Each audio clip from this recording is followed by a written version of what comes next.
Good morning, Joe. How are you doing today? I'm good, man. How are you? Fantastic. I got to tell you how proud I am of you for doing this project because the conversation has got to start somewhere. And what you're doing with Peacock and Shadowland is just amazing because it's going to open up a lot of eyes and bring some realism to our flat screens. I hope so. We've divided into two camps. We vilify each other. We view each other as two-dimensional human beings, and half the country looks up and thinks the sky is red. And to me, this is the enemy of democracy. The foundation of democracy are people with different points of view coming together, agreeing on some basic facts, and doing what's best for the collective good. But social and political discourse in this country is at an all-time low. There is no compromise. Things are ground to a halt, and there's a lot of hatred. And we've seen in history when the populace of nations divide into two camps and hate each other, terrible things happen. And in my opinion, this is the path we're headed down. And I believe a large reason for this is that conspiracy thinking has moved from the fringes to the mainstream. And we've got to figure out how to get out of this cycle we're in where we're just dividing off and pointing fingers at each other and throwing a lot of hate in each direction, because that is a recipe for terrible things. I do realize that this is a 6-part docuseries, but there's this little hidden voice inside my heart that's telling me, oh, this is going to continue. There's no way that you're going to get everything in 6 docuseries episodes. Well, it drops today on Peacock. If people want to go check it out, if people turn out and get something out of it, perhaps there's more to do.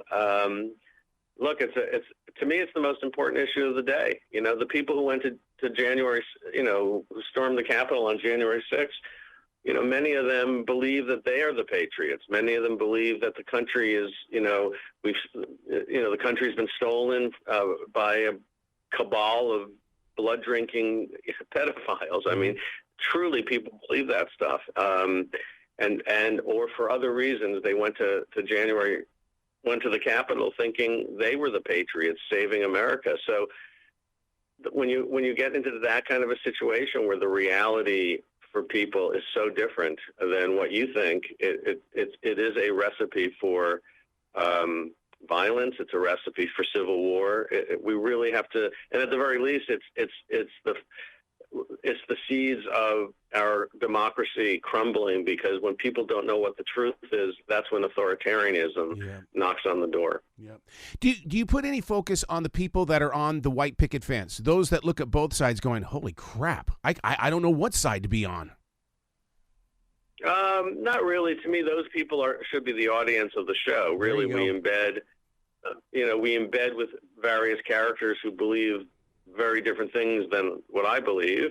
And the goal of the show is to treat them like human beings, to understand where and why they have come to their beliefs, so that we can try to figure out how to get back on track as a nation.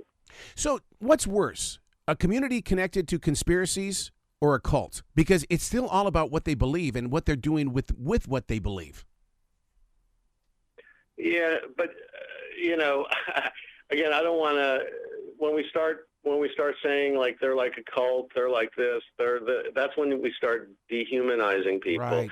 There's a lot of people in this country who wake up and have very different views because they're getting information that's incorrect, and that's where we have to figure out how to get information to be more accurate, more believable. I mean, there was a time in this country when there was just a handful of television networks who gave us the news, and there was a very, very clear dividing line between entertainment and news. And the news was the gift that the American people got.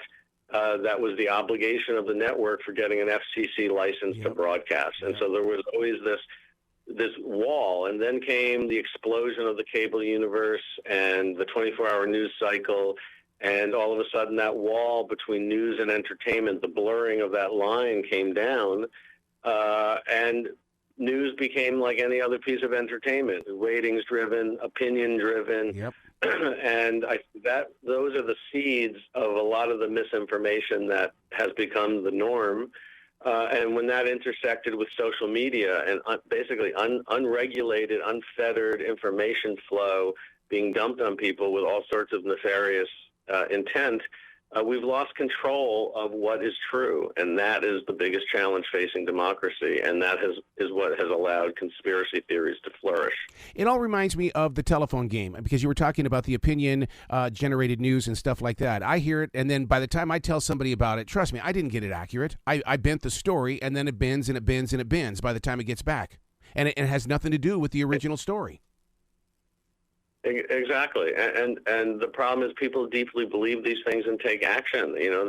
There's a group of people who believe that the Democrats in control are blood drinking pedophiles. Yep. I mean that's a deep belief by many people in this country. Just that alone should scare people. I mean, I've read polls and studies where up to 15% of the population deeply believes in QAnon. That's troubling. Yep. We're only a few weeks away from that midterm election, dude. This is the right time to have this on Peacock, Shadowland. Once again, I'm so proud of you for doing this, because you are creating conversation. Thanks, man. And I'm going to be sitting there with my pen taking notes, because, I mean, you've got a lot of information here. Well, you be brilliant today, okay, sir? I will. You be brilliant today, okay? All right. Thanks, man. Appreciate it.